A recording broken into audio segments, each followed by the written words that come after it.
الحمد لله رب العالمين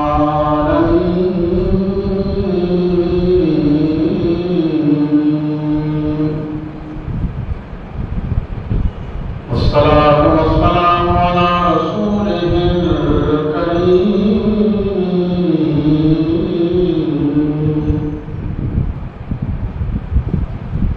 وعلى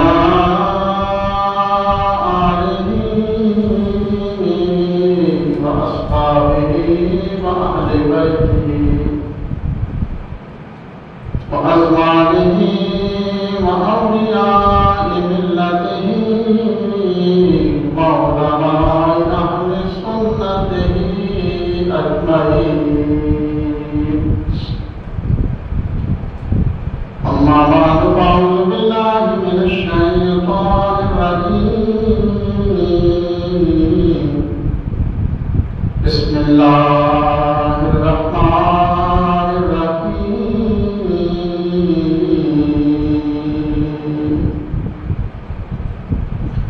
وما خلقت الجن والإنس إلا ليعبدون صدق الله العظيم وصدق رسوله النبي الكريم الأمين قال الله تبارك وتعالى في شان محبوبه مخبرا وآمرا إن الله وملائكته يصلون على النبي يا أيها الذين آمنوا صلوا عليه وسلموا تسليما الصلاة والسلام عليك يا سيدي يا رسول الله وعلى آلك وأصحابك يا سيدي يا حبيب الله الصلاة والسلام عليك يا سيدي يا رسول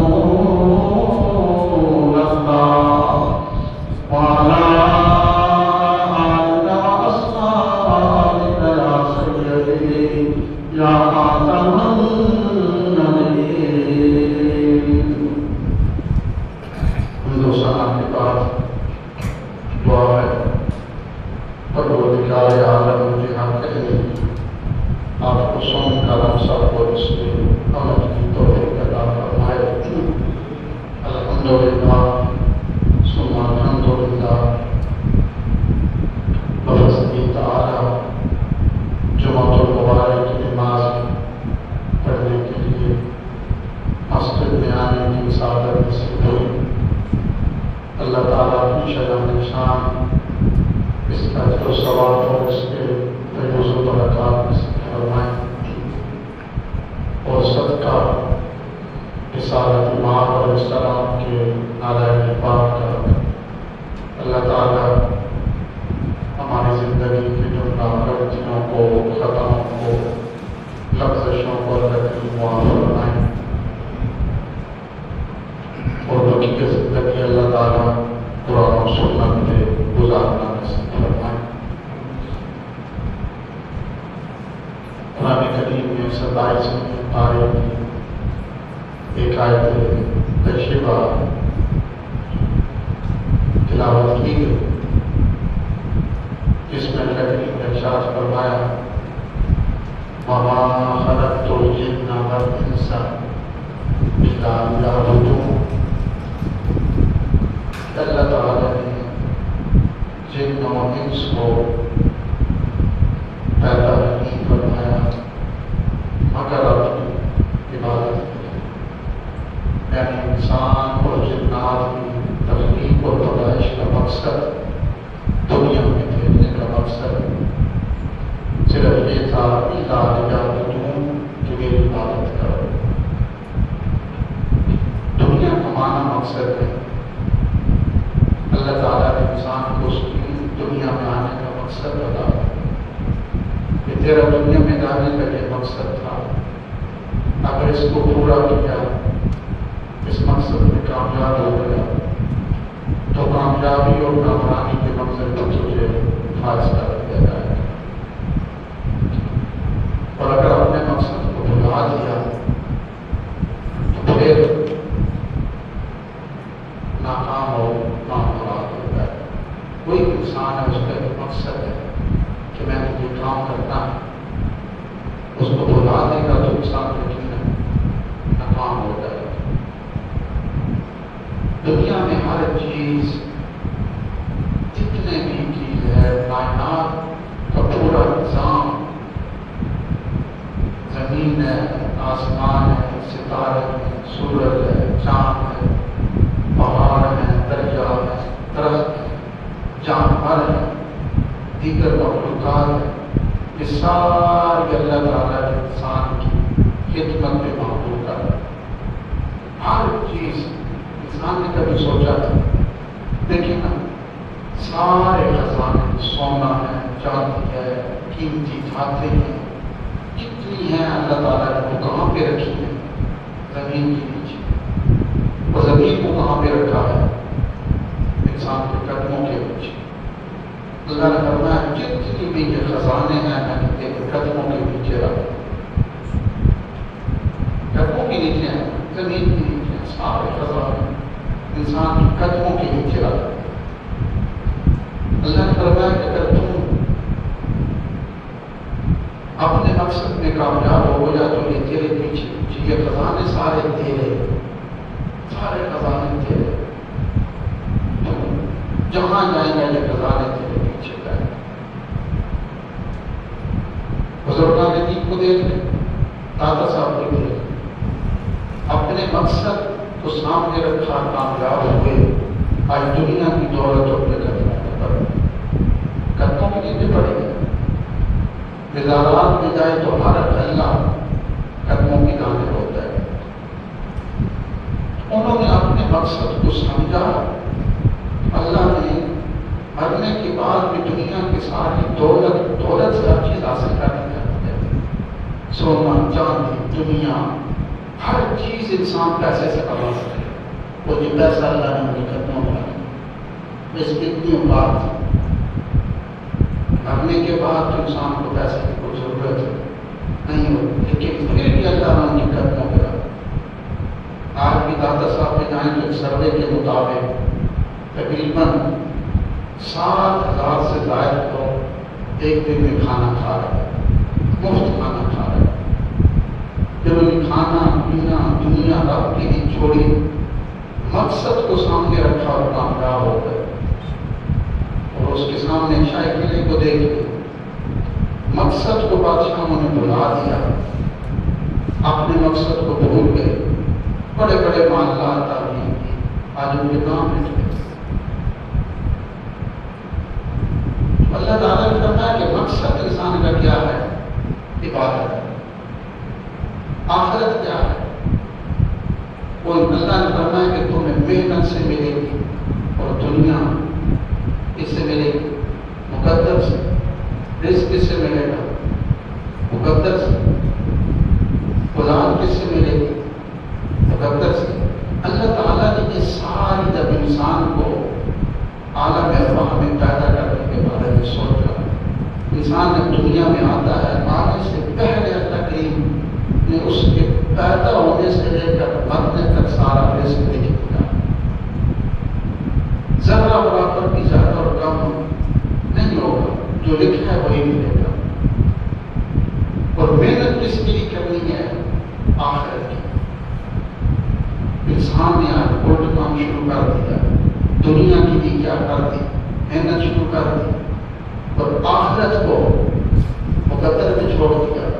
انسان یہ کہتا ہے نا دیکھا جائے گا نا پھر جو ہوگی، تو میں نہیں، اس کے لیے تجھے محنت کرنا ہوگی، عبادت کرنی ہوگی، نماز پڑھنی ہوگی، زندگی کا ایک ایک لمحہ، ایک ایک سانس، ایک ایک چیز، ایک ایک عضو تو جب جناب کی راہ میں چھپانا ہوگا، قربان کرنا پڑے گا۔ یہ جرانے کا مقصد ہے۔ باقی ہر چیز انسان، ہم نے اپنا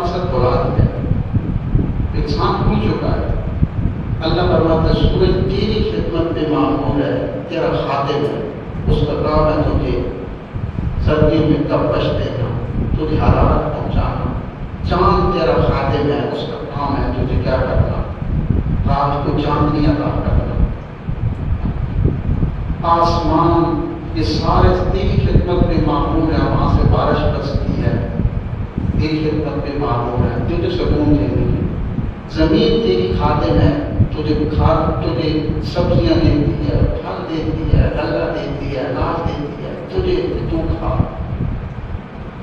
ہر چیز تیری خادم ہے، تم مخدوم کائنات ہے۔ لیکن شرط یہ ہے کہ اپنے مقصد کو سمجھ، اور ہم نے اپنے مقصد کو کیا کیا، بھلا دیا۔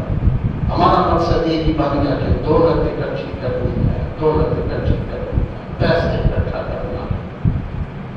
اور یہ حقیقت ہے، جتنی دنیا کی حقیقت انسان کے سامنے کھلتی چلی جاتی ہے نا، اتنا انسان کو دنیا سے نفرت ہوتی جاتی ہے، اتنا انسان دنیا سے دور بھاگتا ہے، جتنے انسان کو دنیا اس کی حقیقت اس کے سامنے آتی ہے، انسان کو دنیا سے بھاگنا شروع کر دیتا ہے۔ تو کیا ہے کہ یہ اثر کیا کر رہا ہے، کس کی تجھے پیدا کیا گیا، جنات اور انسان کو، وَمَا خَلَقْتُ الْجِنَّ وَالْإِنسَ إِلَّا لِيَعْبُدُونِ إِلَّا لِيَعْبُدُونِ۔ جن و انس کی تخلیق کا مقصد صرف اللہ فرماتے ہیں میری عبادت تھا، بس اس کے علاوہ کوئی مقصد نہیں دنیا میں بھیجنے کہ تو جائیدادیں بنائے، تو کاروبار کرے، تو بزنس بنائے، سب کچھ نہیں۔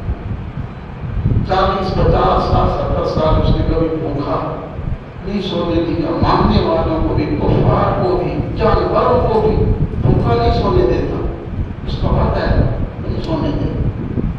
کہا یہ تجھے بھوکا نہیں سونے دوں گا، چھت نہیں دوں گا، صرف تو نے کرنا کیا ہے کہ تو نے میری عبادت ہے۔ اور عبادت ہی ایسی چیز ہے کہ انسان کو کہاں سے کہاں تک پہنچا دیتی ہے۔ اب ماہ محرم الحرام گزرے تو سیدنا امام حسین رضی اللہ تعالیٰ کا ہم نے ذکر بڑی کثرت سے کیا، آپ نے سنا، نیٹ پہ سنا، آپ نے میڈیا پہ سنا، ٹی وی پہ دیکھا، علماء سے سنا، ہر مرتبہ فکر حسین حسین کا رہا تھا۔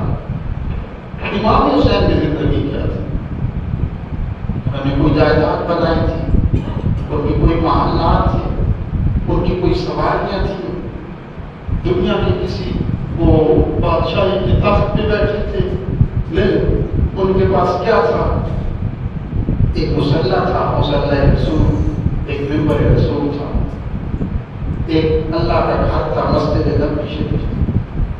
دن رات سیدنا امام علی مقام امام حسین کی عبادت میں گزرتا رہا، عبادت میں گزرتا رہا۔ جیسے ہم نے اس نے پڑھا تھا کہ 5 نمازوں کے علاوہ امام علی مقام امام حسین ایک دن میں 100 نفل پڑھا کرتے تھے،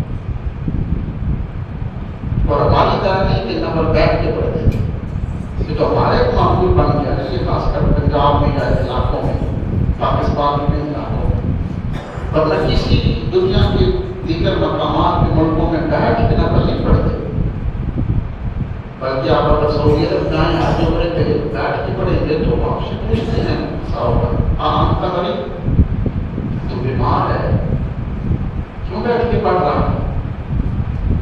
بیٹھ کے پڑھے تو آدھا ثواب ہے، کھڑے ہو کے پڑھے تو پورا ہے۔ ہم کہتے ہیں ہم نے آدھا ہی لینا ہے، ہمیں پورا ثواب نہیں چاہیے، ہم نے آدھا ثواب ہی لینا ہے۔ پڑھتے ہیں تو وہ بھی بیٹھ کے پہلی بات کو پڑھنی چھوڑ دی ہے۔ امام علی مقام امام حسین 100 نفل پڑھتے تھے، 100 نفل، پوری رات عبادت میں گزر گئی، ساری رات عبادت میں رہتے اور جلدی بھی نہیں نفل شروع کیے تو پھر پڑھتے ہی رہے۔ حضور کی زندگی کو دیکھیں، حضور وہ تھے اللہ کے نبی اور رسول گناہوں سے پاک ہوتے ہیں، معصوم ہوتے ہیں، ان سے گناہ نہیں ہو سکتا۔ اس کے باوجود حضور کی ساری رات مصلی میں گزر جاتی، اتنی عبادت کرتے تھے کہ حتیٰ کہ حضور کے جو پاؤں مبارک تھے یہ متورم ہو جاتے، سوج جاتے تھے، قیام کی حالت میں کھڑے رہتے، کھڑے مسلسل حضور کے قیام کی وجہ سے قریب تھا کہ سیدہ عائشہ صدیقہ فرماتی ہیں اتنے حضور کے پاؤں مبارک متورم ہوتے تھے، قریب تھا کہ پھٹ جاتے اور روح باہر آ جاتے، اتنی عبادت حضور فرمایا کرتے تھے۔ ایک دفعہ حضور کی خالقہ جس وجہ سے جب ام سلمہ تھی کہتے حضور نے شام کی نماز پڑھی نا، توجہ فرمانا، حضور نے شام کی نماز پڑھی تو حضور مصلی پہ کھڑے ہو گئے، خطبہ شروع کر دیا تو حضور تھوڑا سا اپنے گھر میں بلند آواز سے قرات فرما کرتے تو حضرت ام سلمہ کہتی ہیں کہ میں بھی حضور کے حالت ام سلمہ جب وہ سو جائے بات میں نے بھی آپ حضور کے پیچھے ساتھ کھڑے ہو کر اقتدا میں نفل شروع کر تو حضور نے سورۃ بقرہ شروع سورۃ بقرہ پہلا سپارہ ہے، دوسرا ہے، تیسرے کا نصف تک جاتی ہے سورۃ بقرہ۔ تو میں نے کہا حضور ایک پاؤ پڑھیں گے پہلے سپارے کا، چلو نصف پڑھ کے رکوع بھی چلے جائیں، جب نصف سے بھی گزرے میں نے کہا حضور سپارہ پڑھ کے رکوع بھی چلے جائیں، حضور نے دوسرا سپارہ شروع کر دیا، کرتے کرتے وہ کہتے ہیں میں نے دیکھا کہ حضور نے پوری سورۃ بقرہ پڑھ کے ایک رکعت میں، تو حضور ایسے نہیں نہ پڑھتے تھے ہماری طرح تیز تو نہیں نا، حضور جہاں پہ اللہ تعالیٰ نے حمد و ثنا آتی حضور وہاں پہ رک جاتے، جہاں پہ جہنم کی ایسی آیات آتی تھی وہاں پہ حضور رک جاتے، پھر اللہ حضور آنسو بہاتے تھے، رکتے تھے کافی دیر کو حضور پہ گریا داری رہتی تھی، حضور زاروں قطار ہوتے رہتے، تو زوجہ پاک فرماتی ہیں مومنین کہ میں نے کہا حضور دوسرا سپارہ مکمل کر کے رکوع میں چلے گئے، پھر حضور نے تیسرا شروع کر دیا، میں نے کہا حضور اب سورۃ بقرہ مکمل فرمائیں، حضور نے سورۃ بقرہ مکمل فرما کے حضور نے آگے قرآن شروع فرما دی، اگلی سورۃ حضور نے شروع فرما، تو میں نے کہا شاید حضور تیسرا سپارہ مکمل کر، حضور نے چوتھا شروع کر دیا، سورۃ آل عمران حضور ساری پڑھ گئے، آگے حضور نے چوتھے سپارے کا آخر میں سورۃ نساء شروع کر دی، پہلی رکعت نفل حضور پڑھ گئے، حضور نے سورۃ نساء شروع کی، کرتے چوتھا سپارہ مکمل ہوا، پانچواں ہوا، چھٹے سپارے میں جا کر سورۃ مائدہ تک سورۃ نساء مکمل ہوئی، پھر حضور جا کے رکوع میں کی، پوری رات حضور کی گزر گئی، یعنی ان کو عبادات سے اتنی محبت تھی، وہ اللہ کے رسول تھے، گناہوں سے معصوم تھے، جنت ان کی تھی، سب کچھ ان کا تھا، لیکن عبادت سے اتنی محبت تھی، پوری رات ایک ایک رکعت میں 6 سپارے تلاوت کرتے ہیں، بزرگان دین سیدنا عثمان غنی سے نورین ایک ایک رکعت میں پورا قرآن پڑھ دیا کرتے تھے، یہ وہ تھے جن کو حضور نے فرمایا چلتے پھرتے جنتی ہیں، اشرا بشرا میں سے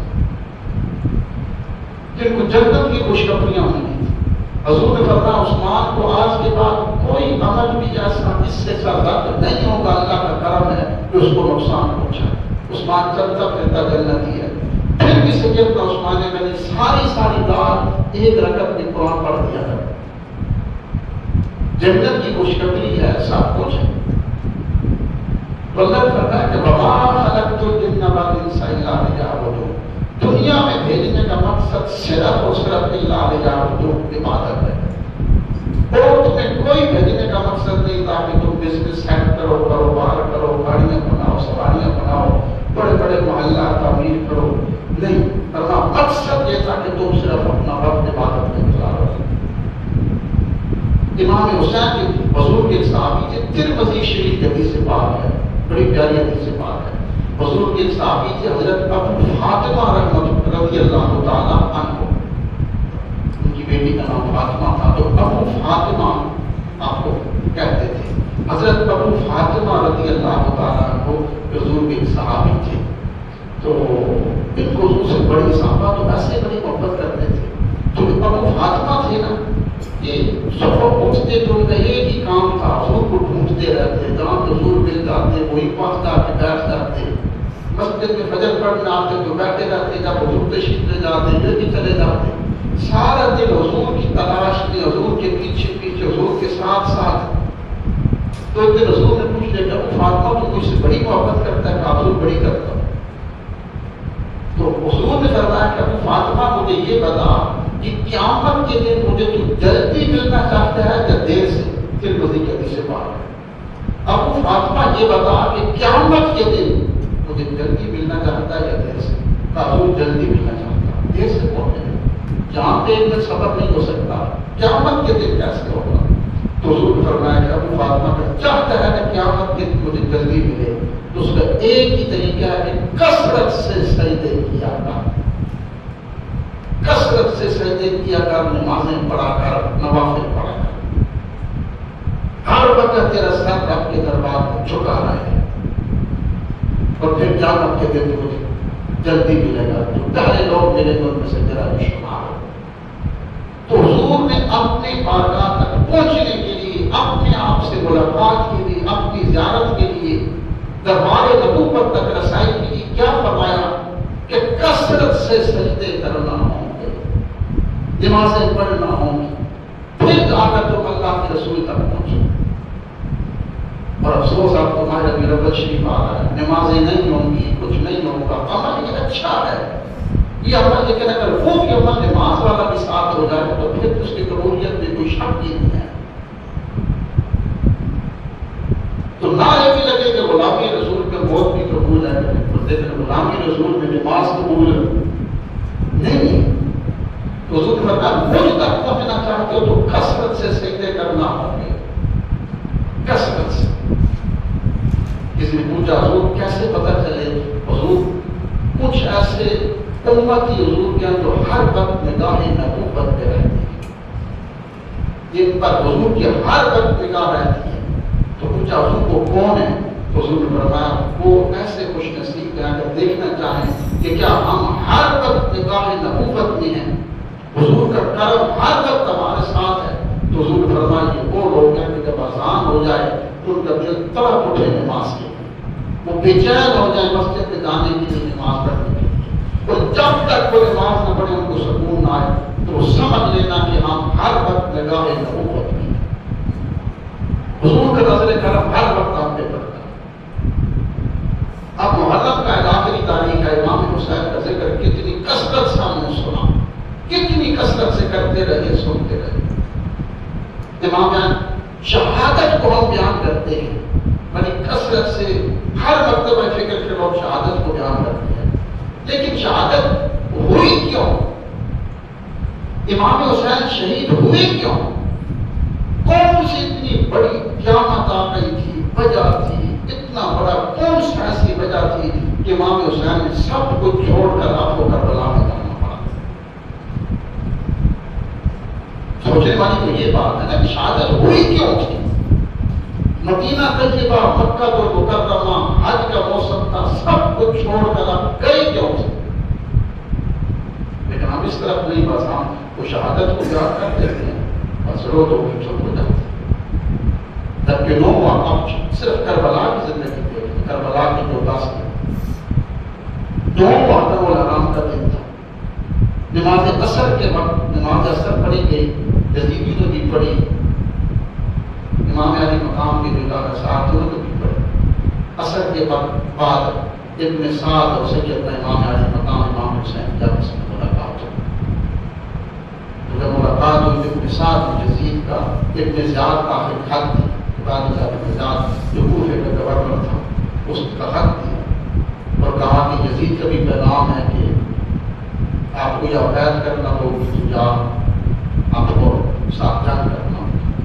آپ نے فرمایا کہ تم جانتے ہو میں بیعت تو کر نہیں سکتا، تو جنگ جیسے تمہاری مرضی ہے، تو آپ نے سو جنگ ہوگی آپ سے، تو آپ کو پتا ہے ٹھیک ہے اگر تم جنگ کرنا چاہتے ہو تو جانتے تو آپ سارا کچھ تھے، تو آپ نے بتایا ٹھیک ہے اگر جنگ کرنا چاہتے ہو تو پھر آج رات کی مہلت مجھے دے دو، کل صبح میں جنگ کے انتظار۔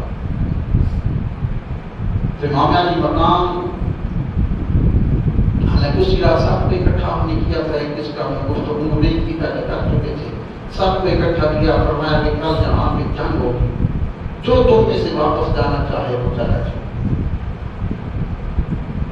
تو جانے سارا آپ نے جان دینے کے لیے وہاں پہ بیٹھے تھے، کوئی بھی واپس نہ گئے۔ اب سیدہ شاہ بانو آپ کی زوجہ باقیوں کے خیمے میں آئے، آپ نے فرمایا شاہ بانو کل یہاں پر قیامت اٹھے گی، جانتے تھے صاحب، فرمایا قیامتیں ٹوٹیں گی. میں نے خود کی کتابیں پڑھی ہیں جن میں لکھا ہوتا ہے جہاں پر میرا سر نیزے کی نوک پہ چڑھے گا، میری لاش میں گھوڑے دوڑا دیے جائیں گے، علی اصغر علی اکبر سب کے ٹکڑے ہو جائیں گے، قاسم مونا محمد عباس سب شہید ہو جائیں گے. شاہبانو میں چاہتا ہوں کہ اگر تم چاہتی ہو نہ مدینہ طیبہ واپس جانا، میں تمہارے بعد کے اندھیرے میں جانے کا انتظام کر دیتا ہوں، جاؤ بچوں کو لے کر مدینے چلے.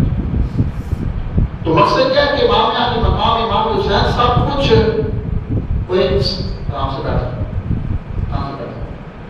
تو امام حسین صاحب کچھ جانتے تھے کہ کل شہادت ہوگی، لیکن واپس نہیں گئے. وہ تیار تھے، راضی تھے، خوش تھے، اللہ کی حکم ہے، اللہ کی رضا پہ راضی تھے. تو آپ نے فرمایا کہ ٹھیک ہے اگر کوئی نہیں جانا چاہتا تو زندگی کی آخری رات ہے، جی بھر کے عبادت کا. اتنی آپ نے عبادت سے محبت. امام زین العابدین جو بچ گئے تھے وہ فرماتے ہیں کہ میں مغرب کے بعد یا عشاء کے بعد آپ کی خیمے میں گیا تو میں نے کہا حضور آپ تو جہاد سے بڑی محبت کرنے والے ہیں اور آپ نے جنگیں بھی لڑی ہیں، یہ بھی علم ہے کہ کل ابن سعد کے ساتھ یہاں پہ ہماری جنگ ہوگی تو جنگ رکنے والی بھی نہیں، اٹل حقیقت ہے کہ صبح یہاں جنگ ہو. تو پھر آپ نے ایک رات کی مدد کیوں مانگی ہے؟ جب لڑنا ہی ہے تو ابھی جنگ کرتے. تو امام حسین نے فرمایا کہ صرف ایک رات کی مہلت اس لیے مانگی ہے کہ میں جی چاہتا ہوں کہ جی بھر کے اپنے رب کی حضور عبادت کا اور سجدے کرتا. اتنی محبت تھی، میدان جنگ میں کھڑے ہیں، جانتے ہیں جنگ نہیں رکے گی، اتنی محبت کی سجدوں سے.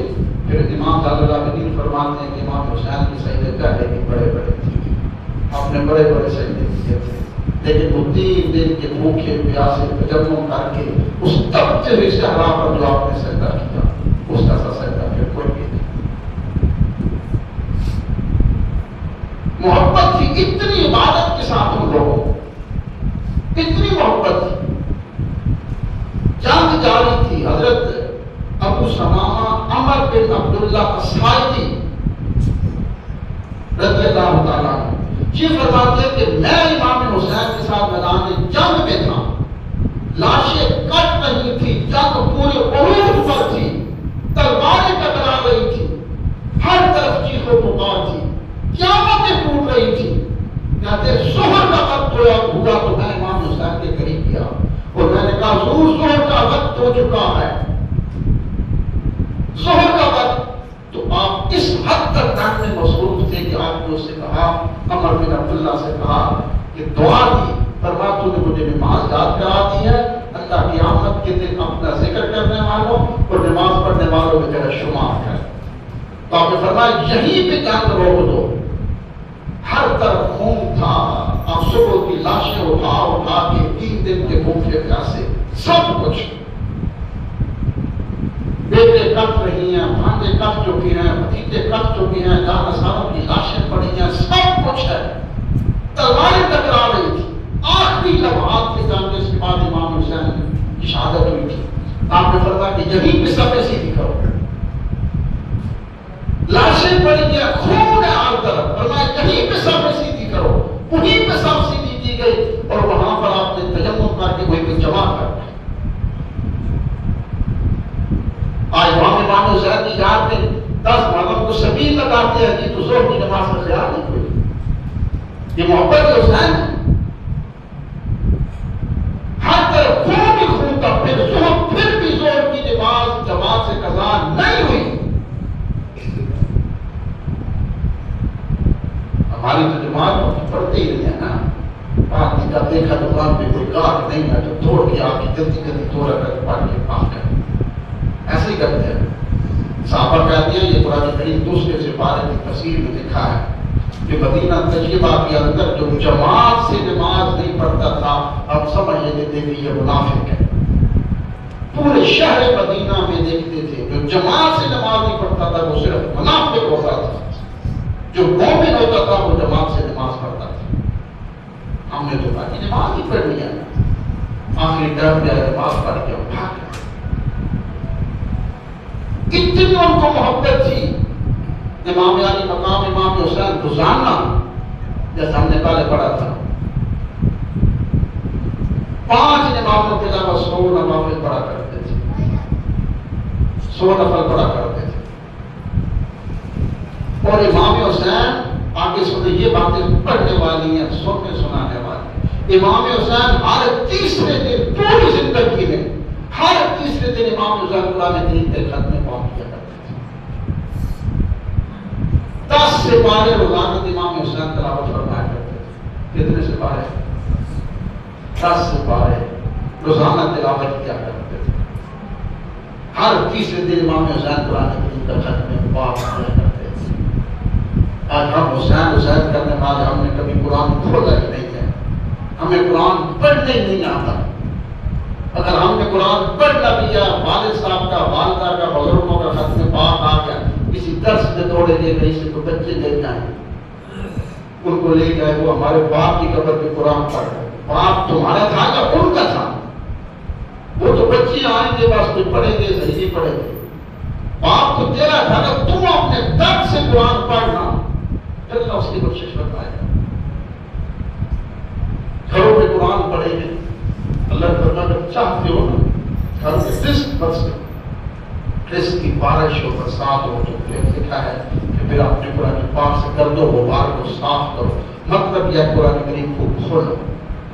ہم تو صبح یاسین بھی صرف پڑھتے ہیں کہ برکت کے لیے، دکان میں آ کے قرآن کھول لیا، یاسین پڑھ لیجیے، برکت ہو جائے۔ مقصد کیا تھا کہ رزق مل جائے، کام زیادہ آ جائے، پیسے والے اکٹھے ہو جائے۔ یاسین اس کے لیے پڑھ لیا۔ جب کسی کے لیے کسی کی روح نہ نکل رہی ہو تو میت پڑھی جائے گی، جنازے کا انتظار ہے، یہاں بیٹھ کے سارے یاسین پڑھ۔ قرآن جب برکت کے لیے رہ گیا تو یا پھر کسی کی روح کی آسانی سے نکلنے کے لیے رہ گیا، لیکن قرآن ہے کہ اس کے مطابق زندگی گزارو۔ امام حسین روزانہ 10 سپارے قرآن کی تلاوت فرمایا کرتے تھے۔ اور آج اللہ معاف کرے، پتہ نہیں امت لوگ کس طرف چل پڑے ہیں، قرآن پڑھنا بھی ہے تو موبائل کھول دیں، اسی موبائل پہ گالم گلوچ بھی ہے، اسی موبائل پہ لڑائی جھگڑا بھی ہے، اسی لڑائی پہ فون، اسی فون پہ اگر کوئی کال آ رہی ہے تو جھوٹ بھی اسی فون پہ ہے، گالم گلوچ بھی اسی فون پہ ہے، ویڈیو بھی اسی فون پہ ہے، کھجلیاں بھی اسی فون پہ ناچ رہی ہیں، گانے بھی اسی فون پہ لگے ہیں، اور اسی فون پہ کھول کے قرآن بھی پڑھ رہے ہیں۔ تو اللہ کا عذاب آئے تو کیا ہے؟ کتنا بڑا بازار ہے، کتنے کہتے ہیں طاقتور یہاں پہ تاجر بیٹھے ہیں، لیکن ایک بندی اگر ملازم جس کو شاید گھر میں بھی کوئی نہیں پوچھتا، ایک طرح سے داخل ہوتا تو سب کے روپ میں کھڑے ہوتے کہ نہیں؟ تو یہ اللہ کا خوف ہے جو امت پہ جاری کر دیا گیا۔ تو یہ موبائل پہ قرآن نہ پڑھا کرو، اگر کھولنا تو کم از کم قرآن کریم کو اللہ نے دی کیا کتاب، اس کو کھول کے پڑھ لیا۔ تو امام حسین روزانہ کتنے پڑھا کرتے تھے؟ ہر تیسرے دن امام حسین قرآن کریم ختم کیا کرتے تھے، 10 سپارے روزانہ قرآن کی تلاوت کرتے تھے۔ آج محبت حسین جیسے سبیل لگا لو، چاول پکا لو، جی بس محبت حسین کرتا ہو گئے۔ امام حسین نے زندگی میں 25 حج پیدل کیے تھے، کتنے حج؟ 25 حج پیدل کیے تھے، چالے مدینہ طیبہ سے مکہ المکرمہ تک پیدل سفر کیا، تقریباً 500 کلومیٹر سے اوپر بنتا ہے، آتے جاتے 1000 کلومیٹر یہ بنتا ہے۔ 25 حج امام حسین نے پیدل کیے تھے، 25 دفعہ 1000 کلومیٹر کا سفر کیا، اللہ کے گھر میں آتے جاتے رہے۔ اور ہم محبت حسین کا نعرہ لگانے والے 10 باروں کو دکانیں بھی بند کریں گے، چھٹی بھی کریں گے، لیکن پیدل اللہ کے گھر میں ہم 2 قدم مسجد میں نہیں آ سکتے۔ محبت حسین نے، اور وہ حسین جو تھے انہوں نے 25 حج پیدل کیے تھے، 1000 کلومیٹر چلتے رہے اللہ کے گھر۔ یہ امام حسین کی زندگی تھی نا، صرف شہادت کو یاد کر کے، شہادت تو بعد میں تھی، شہادت ہوئی کیوں تھی، وجہ کیا بنی تھی، کون سی ایسی قیامت آ گئی تھی کہ امام حسین کو وہاں پہ جانا پڑا تھا؟ وجہ صرف یہ تھی کہ یزید جو تھا وہ کنیوں کا ڈانس دیکھتا تھا، یزید جو تھا وہ شراب پیتا تھا، نشئی تھا۔ آج کون نشہ نہیں کرتا؟ شریف یزید فجر کی نماز نہیں پڑھتا تھا، باقی 4 پڑھتا تھا. آپ نے فرمایا فجر کی نہیں پڑھتا، اس کے خلاف میں تلوار نکالوں گا. آج دیکھیں وہ سارے حالات مسلمانوں کے ہیں کہ نہیں ہیں. تو محبت حسین یہ ہے کہ ان کی زندگی کو دیکھا جائے، ان کو عبادت سے کتنا رغبت تھا، کتنی شدت تھی اور کتنی محبت تھی، ان کو کتنی محبت تھی عبادت. اللہ کی دعا کرتے ہیں عمل کی توفیق عطا فرمائے. سننا